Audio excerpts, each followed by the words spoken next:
పరిశుద్ధుడైన మా ప్రభువ, కృపగల తండ్రి, నీ శ్రేష్టమైన నామమునకు వందనాలు, స్తోత్రములు. ప్రభువ, మా పట్ల మీ ఆలోచనలు బహు విస్తారములైనవి తండ్రి. ఈ రాత్రి మరొకసారి నీ పరిశుద్ధ లేఖనములలో ఉన్న నీ ఉద్దేశాలను, నీ తలంపులను మేము జ్ఞాపకం చేసుకుంటూ ఉండగా, నీ దాసుడు నీ పక్షము నిలబడుతుండగా, నీ దాసుని నోటికి మీ మాటలు అందించి మీరే మాతో మాట్లాడండి ప్రభువ. ఈ మాటలు మా హృదయాల్లో భద్రపరచండి తండ్రి. వాక్యం అనే వెలుగులో మేము నడుచుకోవడానికి సహాయం చేయండి. వెనగల చెవులు గ్రహించే మనస్సు, అనుసరించే జీవితాలు మాకు అనుగ్రహించమని యేసు నామములో ప్రార్థిస్తున్నాము తండ్రి, ఆమేన్. శ్రేష్టమైన దేవుని పరిశుద్ధ నామంలో మొదటిగా దేవుని స్తుతిస్తూ కూడి వచ్చిన వారందరికీ కూడా ప్రభు పేరిట వందనాలు తెలియజేస్తున్నాను. క్రీస్తునందు ప్రియమైన దేవుని బిడ్డలారా, మన క్రైస్తవ విశ్వాస జీవితంలో దేవుని వాక్యాన్ని అనేక పర్యాయాలు మనం వింటూ ఉన్నాం. ఎన్నిసార్లు దేవుని వాక్యాన్ని విన్నా ఈ వాక్యం యొక్క రుచి ఎరిగిన వారు మరలా ఈ వాక్యాన్ని చదవాలని, ధ్యానించాలని, దేవుని యొక్క తలంపులు, దేవుని యొక్క ఉద్దేశాలు మరింత లోతుగా తెలుసుకోవాలి అని ఆ తృష్ణ అనేది ప్రారంభమవుతుంది. అది రుచి ఎరిగినటువంటి వారికి. ఎందుకనంటే ఈ లోకంలో అన్నిటికంటే రుచి కలిగింది ఏది అని అడిగితే అన్నిటికంటే కూడా రుచి అయింది తేనె అంటాం. దేవుని వాక్యము జుంటె తేనె దారుల కంటే మధురమైంది. కనుక పిల్లగా మధురమైనటువంటి దేవుని వాక్యములో మనం ఎప్పుడైతే నిలుస్తామో, దేవుని వాక్యము యందు ఎప్పుడైతే మనము నిలబడతామో, మన జీవితాలు కూడా మధురంగా మార్చబడతాయి. మన జీవితాలు మధురముగా మారాలి అంటే మనము దేవుని వాక్యాన్ని చదవాలి, వినాలి, ధ్యానించాలి. ఈరోజు చదివినటువంటి వాక్య భాగం మనందరికీ కూడా సుపరిచితమైనటువంటి వాక్య భాగం. మనందరికీ ఈ సంఘటన తెలుసు. ఏంటి ఈ సంఘటన అంటే జల ప్రళయము యొక్క సంభవాలను గురించిన విషయాలు. జల ప్రళయము గురించి మనందరికీ సుపరిచయమే. జల ప్రళయము ఎవరి కాలంలో ప్రారంభమైంది అంటే, జల ప్రళయము ఎవరి కాలంలో వచ్చింది? నోవహు కాలంలో జలప్రళయం వచ్చింది. అసలు జలప్రళయం భూమి మీదకి రావడానికి గల కారణం ఏంటి అని అంటే, భూమి మీద నరులు చెడిపోయారు. భూమి మీద నరులు చెడిపోయారు. వారి ఆలోచనలు చెడిపోయింది, వారి ప్రవర్తన చెడిపోయింది. అంటే విపరీతమైన ప్రవర్తన. గమనిస్తే కదా, ఆ రోజు ఎలా ఉందో ఈ రోజు కూడా అదే పరిస్థితి. జలప్రళయమునకు ముందు దేవుడు భూమి మీద ఉన్నటువంటి పరిస్థితులను చూసి ఎలాగైతే సంతాపపడ్డాడో, ఎందుకు సంతాపపడ్డాడంటే నరుల్ని చేసినందుకు సంతాపపడ్డాడు. జంతువులు చేసినందుకు, పక్షులు చేసినందుకు, సృష్టిని చేసినందుకు సంతాపపడలేదు, కానీ నరుని చేసినందుకు సంతాపపడ్డాడు. నరుడు తాను చెడిపోవడమే కాకుండా సృష్టిని కూడా పాడు చేయడం ప్రారంభించాడు. సృష్టి విరుద్ధమైనటువంటి కార్యకలాపాలు జలప్రళయములకు ముందు ఎలాగైతే ఉన్నాయో, ఈ రోజు కూడా సృష్టి విరుద్ధమైనటువంటి కార్యకలాపాలు పరిశీలిస్తే, ఇప్పుడు కోర్టు కూడా జడ్జిమెంట్ ఇచ్చేసింది, ఆడవాళ్ళు పెళ్లి చేసుకోవచ్చు అని, మగవాళ్ళు పెళ్లి చేసుకోవచ్చు అని తీర్పు చేసింది. ఎవరిష్టం వాళ్ళది. కానీ దేవుని యొక్క సృష్టి క్రమం ఏంటి? పిల్లల ఆడదానిగాను మగవాడిగాను దేవుడు సృష్టించాడు. స్త్రీని గాను పురుషుడు గాను దేవుడు సృష్టించాడు. కానీ సృష్టి విరుద్ధమైనటువంటి కార్యకలాపాలు ఆ రోజున ఈ రోజున. అందుకే వాక్యం ఉంది, నరుల భూమి మీద చెడిపోయారు. నరులు అంటే దేవుడు తన పోలికలో, తన స్వరూపములో చేసుకున్నటువంటి మనుషుడు. అంటే దేవుని యొక్క పోలిక, దేవుని యొక్క స్వరూపం ఏమాత్రము కూడా నరులలో దేవునికి కనబడలేదు. చెడిపోయారు. మరి ఈ ఊరోళ్ళు బాగున్నారు లేదా ఆ ఊరోళ్ళు బాగున్నారా అని చూస్తే ఏ ఊర్లో ఎవరు బాగాలేదు. మరి ఈ దేశంలో పాడైపోయారు, ఆ దేశంలో ఎలా ఉన్నారంటే ఆ దేశంలో పాడైపోయారు. ఈ దేశంలో ప్రపంచంలో ఏమో కూడా నీతి లేదు. దేవుడు ఉద్దేశించినటువంటి ఉద్దేశము ఎక్కడ ఎవరిలోనూ కనబడలేదు. దేవుడు ఏమై ఉన్నాడో అలా ఉండవలసినటువంటి నరుడు దేవుని యొక్క పోలిక లేనివాడిగా, దేవుని యొక్క స్వరూపము లేనివాడిగా తన ఇష్టానుసారంగా బ్రతుకుతున్నటువంటి దినాలు. మీకు తెలుసా, ఆడవాళ్ళు పెళ్లి చేసుకోవచ్చు, మగవాళ్ళు పెళ్లి చేసుకోవచ్చు అని తెలుసా? కోర్టు ఇచ్చిన ఇంకొక విశేషం చెప్పమంటారా? ఒక మనిషి కుక్కను పెళ్లి చేసుకోవడం ఎంతవరకు అది సమంజసం చెప్పండి? అంటే మనిషి పోకడ ఏంటంటే కొత్త ఒక వింత కదా, ఏదో ఒక క్రొత్తగా జీవించాలి, ఒక క్రొత్త విధానాన్ని తేవాలి, ఏదో ఒక క్రొత్తదనాన్ని చూపించుకోవాలనేటువంటి తపన ఈ రోజు ఉన్న పిల్లల విపరీత ఉంది. ఆ దినాల్లో కూడా నరులు జంతువులతో పాపం చేయడం వల్ల జంతువులను కూడా, అంటే పక్షులను జంతువులను కూడా వదిలిపెట్టకుండా పాపం చేయడం. మీకు తెలుసలేదు కానీ అసలు HIV అనేది మొట్టమొదటి వచ్చినప్పుడు ప్రచారం ఏంటి అంటే, HIV అనేది చాలా భయంకరమైనటువంటి రోగం, అయితే కలిసి తినటం వల్ల రాదు, ఇక చెప్పి కొన్ని ప్రికాషన్స్ చెప్పాలి. అయితే పిల్లలు అసలు రావడానికి కారణం ఏంటంటే మనుషులు జంతువులతో లైంగిక కోరికలు తీర్చుకోవడం వల్ల వచ్చింది అన్నారు. జంతువుల మధ్య ఉన్నటువంటి ఆ రోగాలు మనుషుల్లోకి ప్రవేశపెట్టాడు అని ఆ దినాల్లో HIV వచ్చిన ప్రారంభ దినాల్లో వైద్యులు చెప్తారు. ఎప్పటికీ కూడా వైద్యము లేదా ఈ యొక్క వైద్య విధానాలు మనకు తెలియజేసేటువంటి విషయం అది. ఎందుకనంటే దేవుడు సంతాపపడడానికి కారణం ఏంటంటే మనిషి తాను పాడైపోవడమే కాకుండా సృష్టిని కూడా పాడు చేశాడు. కనుక దేవుడు సంతాపపడి అనుకున్నాడు, లేదు ఈ సృష్టి అంతటిని నేను తుడి చేయాలి అనుకున్నాడు, నాశనం చేయాలి. అసలు భూమి మీద ఏది ఉండకుండా, నరుడు ఉండకూడదు, జీవరాశులు కూడా ఉండడానికి వీలేదు, మొత్తం తుడి చేయాలి అనుకుంటున్నటువంటి సమయంలో ఆయన కనుదృష్టి ఒక వ్యక్తి మీద పడింది. ఆ వ్యక్తి నోవహు. దేవునికి మహిమ కలుగును గాక. సర్వ సృష్టి వల్ల బాధపడిన ప్రభువుకి ఒక వ్యక్తి వల్ల సంతోషం కలిగింది. సర్వ మానవాళి వలన బాధపడినటువంటి దేవుడు, సంతాపపడిన దేవుడు ఒక వ్యక్తి విషయంలో మాత్రం కనికరాన్ని చూపించడం ప్రారంభించాడు. ఆ వ్యక్తి నోవహు. కనుక దేవుడు తన దృష్టికి నీతిమంతునిగా కనిపించినటువంటి నోవహుతో మాట్లాడుతున్నాడు. గమనించండి పిల్లగా, ఈ పక్కింటోళ్ళు అలాగే ఉన్నారు, ఎదిరింటోళ్ళు అలాగే ఉన్నారు, వెనకోళ్ళు అలాగే ఉన్నారు, ఈ ఊరోళ్ళు అలాగే ఉన్నారు. ఎక్కడికి వెళ్ళినా అందరూ ఇదే క్రమం. ఏ క్రమం అంటే పాపము చేసేవారు, చెడుతనాన్ని అనుసరించేవారు, వారి ఇష్టానుసారంగా అదుపు లేకుండా, అంటే దేవుని భయం లేకుండా, ఒకరి భయం మరొకరికి లేకుండా ఎవరి ఇష్టానుసారంగా వాడు బ్రతుకుతుండగా నోవహు వాడితో సంబంధం లేకుండా, పాపము చేసేవారితో పాపం చేయకుండా, పాపుల మార్గంలో నడవకుండా, దుష్టులు ఆలోచించకుండా చేయకుండా, అపహాస్యకులు ఉన్న చోట ఉండకుండా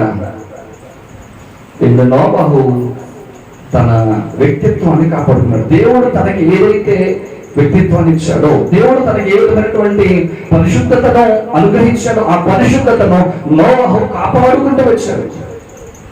అతనే కదా అతని ఇంటి వారు కూడా కాపాడుకుంటూ వచ్చారు. అయితే దేవుడు తన నిర్ణయాన్ని మార్చుకోకుండా ఒక కొంచెం వెసులుబాటు ఏంటంటే, అరే ఈ భూమి మీద అందరూ చెడిపోయారు, చెడిపోయిన వారితో పాటు నోవహును ఎలా నేను నాశనం చేయగలను? కాబట్టి నోవహుకు ఒక సమాచారం తెలియజేశాడు ఆయన. నోవహు, ఇదిగో నేను గొప్ప జలప్రలయాన్ని భూమి మీదకి పంపబోతున్నాను. నువ్వేం చేయాలి అంటే ఒక వాడను సిద్ధపరచుకో. ఏం చేయాలి? ఒక వాడను సిద్ధపరచుకో.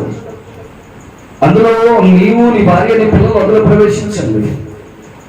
అందులోకి ప్రవేశించే సమస్త జీవరాశికి ఆహారాన్ని తాను సమకూర్చు. ఇంకా ఎవరైనా వచ్చేవాళ్ళు ఉంటే అనౌన్స్మెంట్ చేయి, ప్రకటన చేయి. ఒకవేళ వారి మనస్సు మార్చుకుని నీ మాటను నమ్మితే జీవాన్ని చూస్తారు, లేకపోతే జలసమాధి అయిపోతాయి. క్రీస్తునందు పిల్లలు నోవహు 120 సంవత్సరాలు వాడ సిద్ధపరుస్తూ ఒక ప్రక్క సువార్త ప్రకటిస్తూనే ఉన్నాడు. వాడ సిద్ధమైపోయింది. వాడలోనికి రావాల్సిన వాటన్నిటినీ సమకూర్చాడు.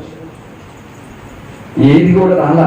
దేవుడు అన్నాడు, నోవహు ఎవరు రాజులే కానీ నువ్వు నీ ఇంట్లో వెళ్ళిపోవడం, అందులోకి సమస్త జీవరాశులన్నింటిలో నుండి, నేల మీద పాకే ప్రతి పురుగు నుండి, జంతువు నుండి, పక్షుల నుండి జతలు అందులో సమకూర్చు. వాటితో పాటు నోవహు మరికొన్ని పవిత్రమైన జంతువుల్ని అందులో సమకూర్చాడు. ఆ రెండే కాకుండా మరికొన్ని పవిత్రమైన జీవులను అందులో సమకూర్చాడు. మరొక వారం రోజుల్లో వాన మొదలైపోతే మీరు వాడలోకి వెళ్ళిపోమన్నాడు దేవుడు. నోవహు అతని ఇంటి వాళ్ళు అందరూ కూడా వాడలోకి వెళ్ళిపోయారు. వాడ తలుపేసింది, దేవుడు క్లోజ్ చేశాడు. వారం రోజులు 7 రోజుల తర్వాత వర్షం ప్రారంభమైంది. ఎన్ని రోజులు? 40 రాత్రులు పగలు, 40 దినాలు రాత్రి పగళ్ళు. వాక్యంలో రాయబడుతుంది ప్రచండ, అంటే చాలా గొప్పది. ఎంత గొప్పది అంటే ఈరోజు చూడండి, ఎడతెరిపి లేకుండా ఒక రాత్రి వానబడితేనే ఊళ్ళు కొట్టుకుపోయే పరిస్థితి. అంటే ఎడతెరిపి లేకుండా ఒక రాత్రి వానబడితేనే ఊళ్ళు కనిపించిన పరిస్థితి. ఒకవేళ ఒక 3 దినాలు అదే వాన పడితే పరిస్థితి ఏంటి? మొన్న పడ్డమని కాదు, వాక్యంలో రాయబడుతుంది ఆకాశ తూములు వెప్పబడ్డాయి, భూమిలో ఉన్న తూములు వెప్పబడ్డాయి. భూమి మీద ఉన్న తూములు, ఆకాశం ఉన్న తూములు వెప్పబడ్డాయి. వాటర్ ఫాల్స్ ఎలా పడతాయో అలాగ ఆకాశంలో వాన రాత్రి పగలు, కాసేపు చిన్న చినుకు, కాసేపు పెద్ద చినుకు కాదు, ఒకటే ధార. ఎన్ని రోజులు? 40 రాత్రి పగలు పడతానే ఉంది. క్రీస్తునందు పిల్లగా ఆ వర్షానికి సమస్త భూమి నీటితో నిండిపోయింది. వాడ ఇప్పుడు వర్షం నీటి ద్వారా వాడ తేలింది. వాడ తేలింది. ఈ వర్షం నీరు భూమి మీద ఎంతకాలం ఉంది అంటే వాక్యం ఉంది 150 రోజులు. ఎన్ని రోజులు? 150 రోజులు. తర్వాత క్రమక్రమంగా తగ్గుతూ ఉండగా ఈ తేలిన వాడ ఒక ప్లేస్ వచ్చి ఆగింది. ఈ రోజు మనం ధ్యానించే వాక్యం అదే. ఒక ప్లేస్ వచ్చి ఆగింది. ఆ ప్లేస్ ఏంటి అంటే అరారాతు కొండ. ఏంటది? అరారాతు కొండ దగ్గర వచ్చి ఆగింది. వాడ నిలిచిన స్థలం ఎక్కడ? వాడ అక్కడ ఆగింది, అరారాతు కొండ దగ్గర ఆగింది. క్రీస్తునందు ప్రియ దేవుని బిడ్డలారా, ఈరోజు అరారాతు కొండను వచ్చిన 3 విషయాలు మనం పరిశీలించాలి. ఎందుకంటే దావీదు భక్తుడు ఎక్కువగా దేవుని కొండతో పోల్చాడు. మన 18వ కీర్తనలో నా శైలము నా కొండ అంటాడు. దేవుని కొండతో పోల్చాడు. అంటే కొండ బలమైంది, కొండ ఎత్తైంది. యేసుక్రీస్తు ప్రభువారు ప్రసంగం చేయడానికి మొట్టమొదట ఎంచుకున్నది కొండ. అందుకే కొండ మీద ప్రసంగం మత్తయి సువార్త 5వ అధ్యాయం 6-7 అధ్యాయాలు. అలాగే ఈ కొండలు దాక్కునే స్థలాల్లో, ఈ కొండలు శత్రువుల నుండి కాపాడడానికి ఎంచబడినటువంటి కొండలు. ఈ కొండలు పశువుల మేతకు అనుకూలమైనటువంటివి. అందుకే దావీదు నా కొండ, యెహోవా దేవుని, నా దేవుడు నా కొండ, నా అండ, నా శైలము, నా దుర్గము అంటే కొండతో పోల్చాడు. కనుక ఈ రోజున ప్రియ దేవుని బిడ్డలారా, ఈ కొండను గురించినటువంటి విషయాలు మనకు కూడా కొండలు ఉన్నాయని చెప్పాను కదా. కొండల గురించి పరిశీలన చేసుకుంటూ వెళదాం. ఈరోజు మనం ధ్యానించే కొండ అరారాతు కొండ. ఈ అరారాతు కొండ మీద ఆగింది ఎవరు? మాట్లాడాలి. వాడ ఆగింది. వాక్యంలో రాయబడుతుంది కదా, హెబ్రీ పత్రిక 11వ అధ్యాయము 7వ వచనంలో వాడ దేనికి సాదృశ్యము అంటే విశ్వాసమును బట్టి నోవహు అది వరకు చూడని సంగతులను గురించి దేవుని చేత హెచ్చరింపబడి భయభక్తులు గలవాడై తన ఇంటి వారి రక్షణ కొరకు ఒక వాడను సిద్ధము చేసింది. చాలు. క్రీస్తునందు పిల్లగా వాడ దేని కొరకు? విశ్వాసంగా రక్షణ కొరకు. వాడ దేని కొరకు మాట్లాడాలి అందరూ. వాడ రక్షణ కొరకు. ఏ రోజున పిల్లరా మనం వాడలో ఉన్నామో బయట ఉన్నామా? వాడలో ఉన్నాం, బయట ఉన్నామా? ఆత్మ సంబంధమైన మాట ఇది, భౌతిక సంబంధమైన మాట కాదు ఇది. ఇప్పుడు ఎక్కడున్నారు అంటే చర్చలో ఉన్నారు, చక్కగా చెబుతాం సమాధానం. కానీ ఆత్మ సంబంధమైన మాట అంటే వాడలో ఉన్నావా బయట ఉన్నావా? వాడలో ఉన్నాం అంటే ఆయన మనకి ఇచ్చిన ఉచితమైన రక్షణ పొందాం. విశ్వాసం ఉంచిన వాడు రక్షింపబడతాడు ఉచితంగా. ఇప్పుడు యేసుక్రీస్తు ప్రభు వారి ద్వారా ఇప్పుడు ఉచితంగా మనము రక్షణ పొందాం. విశ్వసించిన మనం రక్షణ పొందాం. నమ్మి బాప్తిస్మం పొందిన వాడు రక్షింపబడతాడు. ఈ రోజున పిల్లల ఆయన మనకు ఈ వివేకాన్ని ఇచ్చాడు. ఏ వివేకం అంటే ఆయన యందు విశ్వాసం ఉంచడం ద్వారా నాకు రక్షణ. ఎందుకనంటే ఆయనే నా బ్రతుకు మార్చగలిగిన వాడు, ఆయనే నా బ్రతుకు పట్ల శ్రద్ధ కలిగిన వాడు, ఆయనే నా బ్రతుకును నూతనపరిచిన వాడు. క్రీస్తునందు ప్రియ దేవుడులారా, రక్షణ పొందిన వారి గురించి వాక్యం ఏం చెబుతుందంటే వారు నూతన సృష్టి, వారు కొత్తగా జన్మించిన వారు అంటాడు కదా. బాప్తిస్మం పొందిన వారు, రక్షణ అందుకున్న వారు ఎవరు అంటే నూతన సృష్టి, వారు కొత్తగా జన్మించిన వారు. అంటే మనం ఇప్పుడు కొత్తగా జన్మించిన రక్షణ పొందిన వారు ఎవరు? కొత్తగా జన్మించిన నూతన సృష్టి. ఇప్పుడు ఈ వాడొచ్చి ఎక్కడ ఆగింది? కొండ పేరు అరారాతు. ఈ అరారాతు అనే మాటకు అర్థం అంటే పరిశుద్ధ భూమి అని అర్థం. అరారాతు అంటే అర్థం పరిశుద్ధ భూమి అని అర్థం. ఈ రక్షణ అనే వాడ ఎక్కడికి వచ్చాగింది? పరిశుద్ధ భూమిలోకి వచ్చాగింది.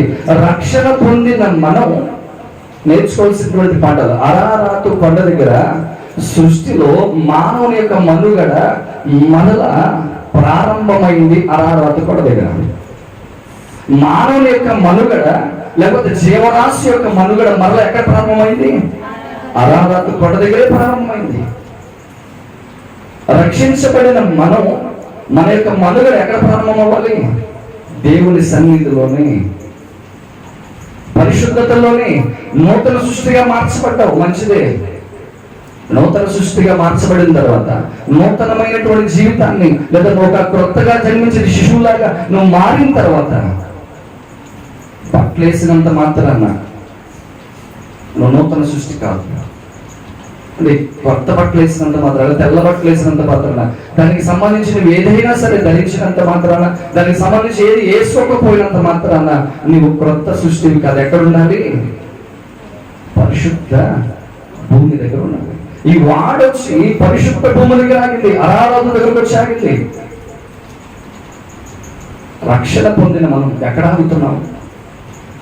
రక్షణ పొందిన మనం, ఆయన ఇచ్చిన ఉచితమైన రక్షణ పొందిన మనం ఇంకా నేలల్లో తిరుగుతున్నామా? అరాధ దగ్గరకు వచ్చి ఆగుతున్నామా? ఇంకా లోక సంబంధమైన తిరుగుతూనే ఉన్నామా? ఈ పరిశుద్ధ సహవాసానికి మనం వచ్చామా?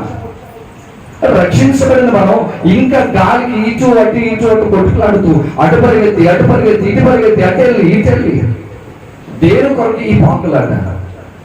దేని నిమిత్తం ఈ పాకులాట? మీరు గమనించండి. రక్షణ పొందింది ఎందుకు? రక్షణ పొందింది ఎందుకు? అప్పులు పోతాయని రక్షణ పొందావా? రోగం పోతుందని రక్షణ పొందావా? ఇంకా ఏదైనా కలుగుతుందని రక్షణ పొందావా? అసలు రక్షణ దేని కొరకు? కొంతమంది భ్రమపడుతున్నారు. అన్యులంటే వారు తెలిసి కొన్ని విషయాలు, కానీ క్రైస్తవులైన వారికి చిన్నతనం నుండి వాక్యాన్ని ఎరిగిన వాడు, వాక్యాన్ని పాలలో ఎదుగుతున్నటువంటి వాడు కూడా ఈ రోజున రక్షణ యొక్క ప్రాముఖ్యత తెలియక ఇంకా ఆ రక్షణలోనికి రాక వెనకబడిన వాడు ఉన్నారు. రక్షించబడింది కూడా ఎందుకో అర్థం కాని వాడు కూడా ఉన్నారు. ఒక ఆమె ఉంటుంది, నేను రక్షణ పొంది 4 ఏళ్ళు అయింది, మా ఆయన ఇంకా మారలేదు అంది. ఎవరు మారలేదు? మా ఆయన ఇంకా మారలేదు అంది. మా బాప్తిస్మం పొందినప్పుడు నీ తీర్మానం ఏంటంటే, అప్పుడు నేను అనుకున్నాను, ప్రభువా నేను బాప్తిస్మంలోకి వస్తున్నాను, నీవు నా భర్తను మార్చు. నేను బాప్తిస్మం పొందితే నా భర్త మారిపోతాడని మా పాస్టర్ గారు చెప్పారు. ఎవరు చెప్పారు? బాప్తిజం పొందితే నీ భర్త మారిపోతాడంటే ముందు నువ్వు మారమ్మా, నీ భర్త ఆటోమేటిక్ గా మారుతాడంటే నేనేం చేసిన బాప్తిజం ఎందుకు తీసుకున్నట? బాప్తిజం ఎందుకు తీసుకున్నట? తన భర్త మారాలని తీసుకున్నట.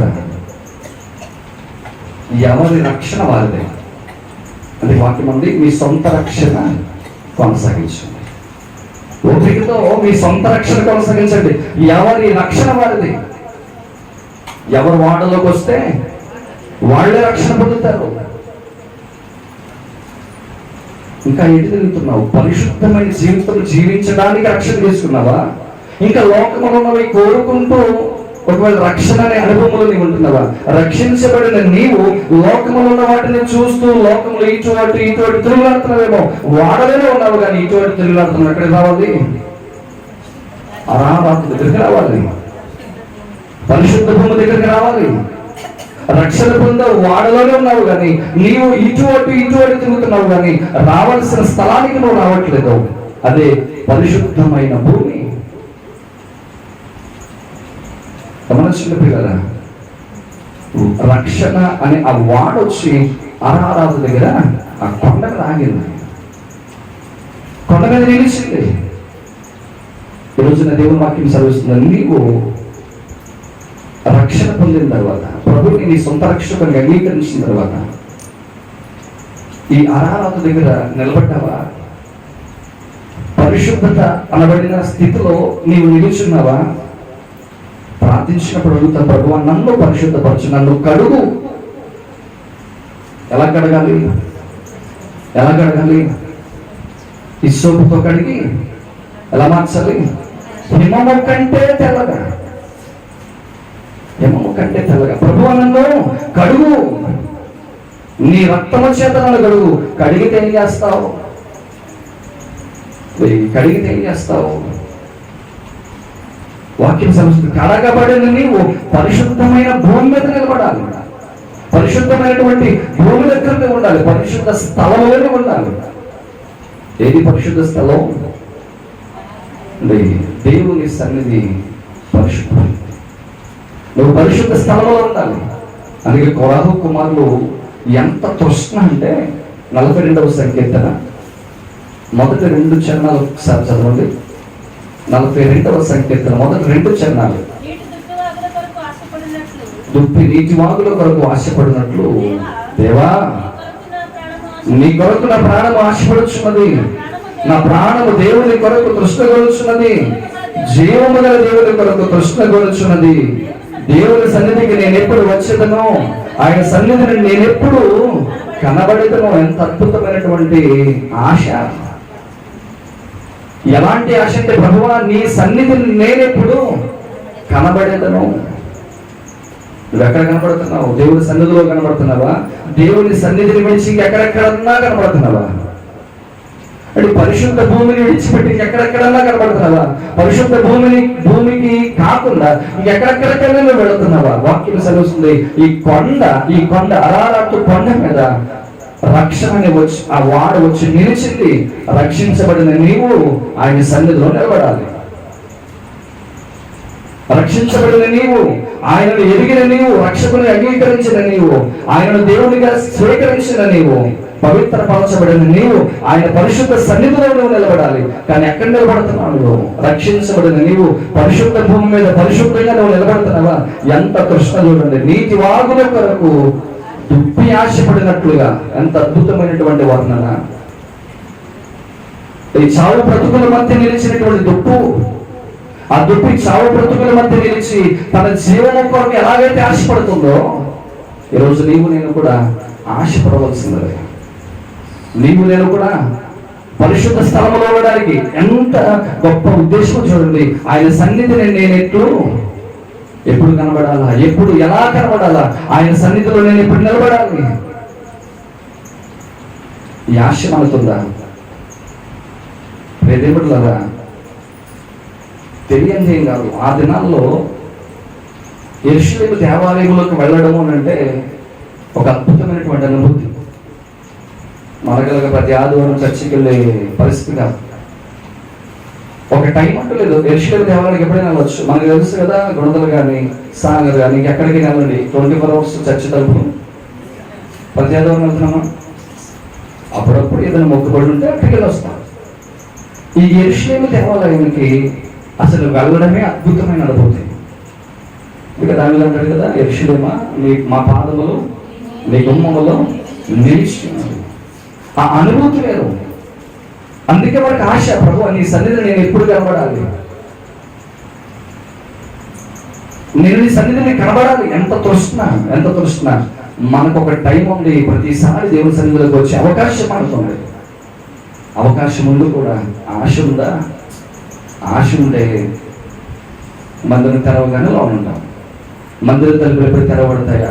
ఆయన సన్నిధిని నేను ఎప్పుడు కనబడదనా అనే ఆశ మనకుంటే ప్రార్థన ప్రారంభంలోనే ఉంటాం. రక్షించబడిన నీవు గాలికి ఇటు తిరగదు. ఎక్కడుండాలి? పరిశుద్ధ స్థలంలో నీవు. దేవుడికి ఇచ్చిన గొప్ప అవకాశం అది. దేవుడికి ఇచ్చిన గొప్ప అనుభూతిది. ఆయన సన్నిధిలో కనబడటం సమాధిలో కనబడటం కాదు. ఆయన సన్నిధిలో కనబడడం ఒక అద్భుతమైనటువంటి అనుభూతి. దేవుడు మనం సజీవంగా జ్ఞాపకం చేసుకున్నాడు కనుక బ్రతుకున్నంత వరకు ఆయన మన దేవుడు. ఆయన మనం సాక్షులు ఎక్కడ ఉండాలి? ఆయన సన్నిధిలో మనం ఉండాలి. 84వ కీర్తన 10వ చరణంలో కూడా ఒక చక్కని మాట కొరాహు కుమారులు చెప్పిన మరొక మాట చూద్దాం ఒకసారి. నీ ఆవరణంలో ఒక దినము గడుపుట 1000 దినముల కంటే శ్రేష్టము.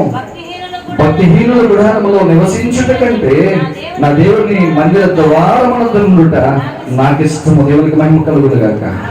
ఎంత చక్కని మాట, ఎంత గొప్ప సాక్ష్యం. బుద్ధిహీనులతో నివసించుట కంటే నా దేవుని మందిరములో నివసించుట మాట్లాడలేదు. ఎంతమందికి ఇష్టం? దేవుని మందిరంలో దేవునితో ఉండడం ఎంతమందికి ఇష్టం? ఇష్టమైతే ముందే ఉంటాం. ఇష్టమైతే ఒక్క క్షణం కూడా వేస్ట్ చేయవు, ఒక్క నిమిషం కూడా వేస్ట్ చేయవు. నా దేవునితో ఉండడం నాకు ఇష్టం. బుద్ధిహీనులతో అంటావా? ఎన్ని గంటలైనా ఉంటావు, ఎంతసేపు అయినా ఉంటావు, ఎంత కాలమైనా ఉంటావు. ఇతరు అన్నాడు, బుద్ధిహీనులతో నేను ఉండను. అది శ్రేష్టమైనది కాదు. ఏది శ్రేష్టమైంది? నా దేవుని మందిరంలో ఉండడం శ్రేష్టమైంది. పరిశుద్ధపరచబడిన మనం, రక్షించబడిన మనం, దేవుని పిల్లలుగా ముద్రించబడిన మనం, ఆయన ఎరిగినటువంటి మనం, ఆయన ఇచ్చిన రక్షణ అందుకున్న మనం ఎక్కడ ఉండాలి? పరిశుద్ధ స్థలంలో ఉండాలి. బుద్ధిహీనులతో కాదు, లోక సంబంధులతో కాదు, లోకానుసారంగా నడిచే వారితో కాదు, లోకాన్ని ఇష్టపడే వారితో కాదు, లోకానుసారంగా నడిచే వారితో కాదు. నా దేవుని మందిరం, నా తండ్రి ఇంటిలో నేను ఉండాలి అనేటువంటి ఆ ఇష్టం మనకున్నాను, ఆ తపన మనకున్నాను. ఆరారాతు కొండ అనుభవం అంటే మొదటి విషయం ఏంటంటే దేవుడు నిత్యము దేవుని సన్నిధిలో నిలిచి ఉండాలి. ఆరారాతు కొండ మీద వాడ వచ్చి ఆగింది. నీవు రక్షణ పొందిన నీవు ఎక్కడొచ్చి ఉండాలి? పరిశుద్ధ స్థలంలోనే ఉండాలి. రెండో విషయాన్ని మనం పరిశీలిస్తే 20వ వచనంలో చూడండి. ఆదికాండం 8వ అధ్యాయం 20వ వచనం. అప్పుడు నోవాహు యెహోవాకు బలిపీఠము కట్టి పవిత్ర పశువులన్నిటిలోనూ పవిత్ర పక్షులన్నిటిలోనూ కొన్ని తీసుకొని ఆ పీఠం మీద దహన బలి అర్పించను. దేవునికి మహిమ కలుగును గాక. గమనించండి, ఆరారాతు కొండ మీద ఫస్ట్ అంటే జీవుల యొక్క మనుగడ ప్రారంభమైన తర్వాత ఫస్ట్ దహన బలి, మొట్టమొదటి ఇవ్వబడిన బలి. అంటే అరారాతు కొండ మీద ఏం జరగాలి? ఇప్పుడు బలి అర్పణ జరగాలి. ఏం జరగాలి? మొదటి విషయం ఏమైనా నేర్చుకున్నాం? ఆయన సన్నిధిలో పరిశుద్ధ స్థలంలో మనం ఉండాలి. రెండవది, ఈ పరిశుద్ధ సన్నిధిలో అరారాతు అనగా పరిశుద్ధ భూమి. ఈ పరిశుద్ధ సన్నిధిలో ఏం జరగాలంటే అర్పణ జరగాలి. దేవుని వాక్యం చదువుతుంది. మనం దేవుని పిల్లలమై ఉన్నాము కనుక ఏం చేయాలి? ఇప్పుడు అర్పణ చెల్లించాలి. ఏమి ఇవ్వాలి? అర్పణ. ఏమి ఇవ్వగలం మనం ఆయనకి? అది ఆయన అర్పణ చెల్లించండి అన్నాడు. ఇక్కడ నోవాహు మొట్టమొదట పరిశుద్ధ పక్షులలోనూ జంతువులలో నుండి కొన్ని దేవునికి బలి అర్పించాడు, దహన బలిగా అర్పించాడు. ఎక్కడ జరిగింది అర్పణ? పరిశుద్ధ భూమి మీద, అరారాతు దగ్గర జరిగింది. నీవు ఇప్పుడు అరారాతు కొండ మీద ఉంటే ఏమి ఇవ్వాలి? ఇప్పుడు అర్పణ ఇవ్వాలి. ఏంటి ఆ అర్పణ అంటే? వాక్యం చదువుతుంది, విరిగి నలిగిన నీ హృదయాన్ని దేవునికి ఏమి ఇవ్వాలి? నువ్వేమి ఇవ్వగలవు ఆయనకి? వెండి నాది, బంగారం నాది, 1000 కొండల పశువులను నావే అంటున్నాడు. అదేమి ఇవ్వగలవు ఆయనకి? ఏమి ఇవ్వగలవు? ప్రభు అంటున్నాడు, ఏమొద్దు, వీధికి నలిగిన హృదయం నా కుమారుడా, నీ హృదయం నాకు ఇమ్ము అంటున్నాడు. వీధికి నలిగిన హృదయం కావాలి దేవునికి. ఘోరమైన వ్యాధి కలిగిన హృదయం కాదు దేవునికి కావాల్సింది. ఘోరమైన వ్యాధి కలిగిన హృదయం కాదు దేవునికి కావాల్సింది. శుద్ధి చేయబడిన హృదయం దేవునికి కావాలి. కడగబడిన హృదయం కావాలి. 2 రకాల మనస్తత్వాలు కలిగిన హృదయం కాదు. ద్విమనస్సుతో కాదు నీ హృదయం ఇవ్వాల్సింది. పరిశుద్ధమైనటువంటి హృదయాన్ని, వీధికి నలిగిన హృదయాన్ని నువ్వు దేవునికి ఇవ్వాలి. అపోస్తలుడైన పౌలు రోమీయులకు రాసిన పత్రిక 12వ అధ్యాయం మొదటి ఆ వచనంలో అంటున్నాడు, సజీవ యాగముగా మీ శరీరం దేవునికి సమర్పించుకోండి అంటున్నాడు. చదువు. కాబట్టి సహోదరులారా, పరిశుద్ధమును దేవునికి అనుకూలమునైన సజీవ యాగముగా మీ శరీరములను ఆయనకు చాలు సమర్పించుకుని చాలు. క్రీస్తు పిల్లలు ఇక్కడ చక్కని మాట. నా ప్రియ దేవుడు బిడ్డలారా, ఆయన రక్తము చేత కడగబడిన వారులారా, ఆయన మాటను విని ఆయన విశ్వాసం ఉంచి రక్షించబడినటువంటి దేవుని బిడ్డలారా, నీవు కూడా అర్పణ చెల్లించవలసింది నీ శరీరాన్ని.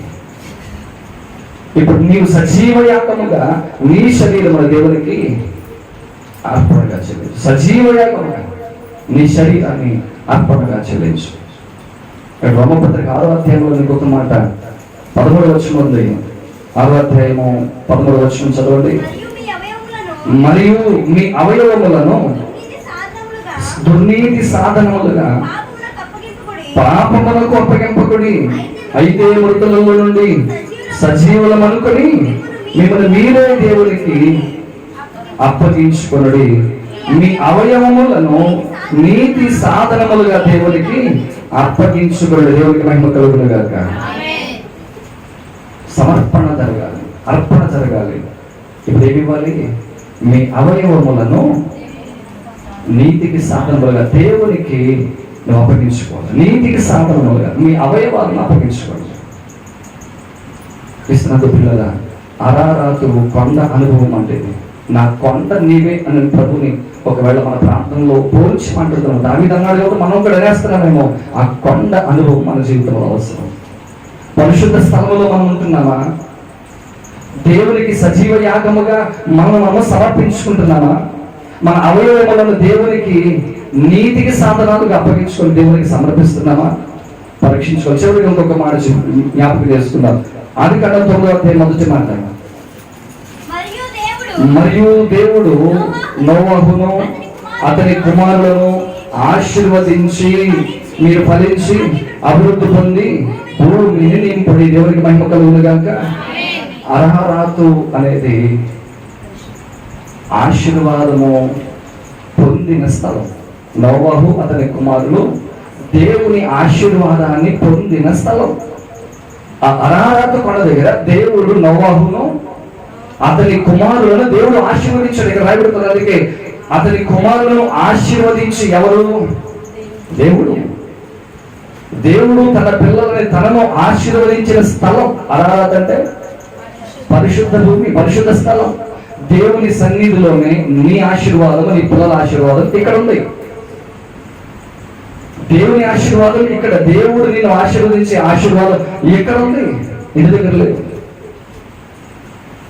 దేవుళ్ళరా, ఆయన పేరట మిమ్మల్ని ఆశీర్వదిస్తున్నాము. దేవుడిచ్చిన అధికారం, దేవుడిచ్చినటువంటి ఆధిక్యత, దేవుడిచ్చిన ధన్యత, ఆయన ఇచ్చిన అధికారం బట్టే దీవించారు. వాక్యం రాయబడుతుంది.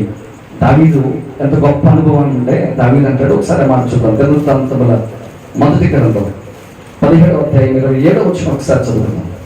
దినవృత్తాంతముల మొదటి గ్రంథం 17వ అధ్యాయం 27వ వచనం. దావీదు ఇప్పుడు నీ దాసుని సంతతి నిత్యము నీ సన్నిధిలో ఉంటున్నట్లుగా దాన్ని ఆశీర్వదింపనుగ్రహించి ఉన్నావు. నీవు ఆశీర్వదించిన అది అన్నటన్నిటికీ ఆశీర్వాదము ఆశీర్వదింపబడి ఉండరు. దేవుడికి మహిమ కలుగును గాక.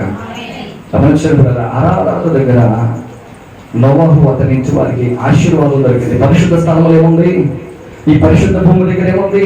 ఆశీర్వాదం ఉంది. ఈ ఆశీర్వాదం ఎంతవరకు ఉంటుంది అంటే, నీవు లేకపోవచ్చేమో కానీ నీ పిల్ల పిల్ల పిల్ల పిల్లతనాలు ఒకేముంది, ఎన్నటన్నటికీ ఆ ఆశీర్వాదము తొలగిపోదు.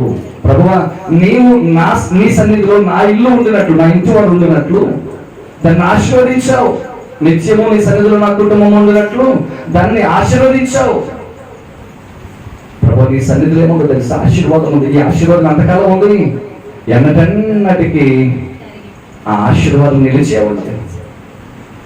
లేదా దేవుని పరిశుద్ధ సన్నిధిలో మనం ఉంటే, అరారాతు అనే కొండ అనుభవంలో మనం ఉంటే ఎన్నటన్నటికీ మనము ఆశీర్వదించబడతాం. దేవునికి మహిమ కలుగును గాక. ఆశీర్వాదం అంటే భూమి మీద కనబడే అన్ని సంపాదించుకొని చచ్చిపోతుంది, అది కదా ఆశీర్వాదం. భూమి మీద కనబడేవన్నీ ఒకవేళ మన పేరు మీద ఒకరు రాసుకుని వెళ్ళిపోతే కూడా వస్తాయా? అంటే ఈ భూమి మీద విడిచిపెట్టే ఆస్తి కాదు, ఈ భూమి మీద విడిచిపెట్టేటువంటివి కాదు ప్రభుత్వించేది. పరలోకానికి తీసుకుని వెళ్ళే ఆస్తిని ప్రభుత్వం ఇస్తారు. అదే ఆశీర్వాదం. పరలోకానికి తీసుకుని వెళ్ళే ఆశీర్వాదం. ఈ ఆశీర్వాద స్థితి ఎక్కడ ఉంది అంటే దేవుని సన్నిధిలో ఉంది, పరిశుద్ధ స్థలంలో ఉంది. ఆ వాడ వచ్చి అరారాతు దగ్గర ఆగింది, రక్షణ పొందిన వాడ. మరి నువ్వు రక్షించబడిన నీవు ఆయన సన్నిధిలో నిలబడ్డావా? రక్షించబడినటువంటి నీవు అర్పణ అర్పించావా? రక్షించబడిన నీవు ఆయన ఇచ్చే ఆశీర్వాదము కొరకు ఆయన సన్నిధిలో ఉంటున్నావా? సమస్త జీవరాశి మనుగడ మరలా ప్రారంభమైన స్థలం అరారాతు. ఈరోజు ప్రభు అంటున్నాడు, ఒకవేళ ఇంకా గాలికి ఇటువంటి తిరుగుతున్నావేమో, రక్షణ పొంది కూడా రక్షించబడి కూడా నీవు అటు ఇటు ఇంకా తిరుగుతున్నావేమో, ప్రభు మాట్లాడుతున్నటువంటి మాట, ఇంకా ఈ చోటి తిరగదు. ఎక్కడ ఆగాలి? అరారాతు అనుభవంలో ఆగాలి. ఆయన సన్నిధిలో పరిశుద్ధ స్థలంలో నీవు ఆగాలి. ఆ పరిశుద్ధ స్థలంలో నీవు చెల్లించవలసిన అర్పణ నువ్వు చెల్లించాలి. ఆయన ఇచ్చే ఆశీర్వాదాన్ని నీవు సంపూర్ణంగా నీవు పిల్ల తరాలు వదిలిపోతాను. కనుక ఆ అరారాతు అనుభవం మన జీవితాల్లో చాలా అవసరం. కనుక ఎక్కడున్నాం పరిశీలించుకున్నాం, ఎక్కడెక్కడ తిరుగుతున్నాం పరిశీలించుకున్నాం. దేవుని సన్నిధిలో ఉన్నటువంటి ఈ ఆశీర్వాదాన్ని మనం పొందడానికి ఆ అరారాతు అనుభవంలో మనం సాగిపోతాం. ఆ అరారాతు అనుభవంలోనికి పరిశుద్ధాత్మ దేవుడు మనందరినీ నడిపించును గాక. ఆమేన్. ప్రార్థన చేసుకున్న తల వచ్చి కట్టమైంది.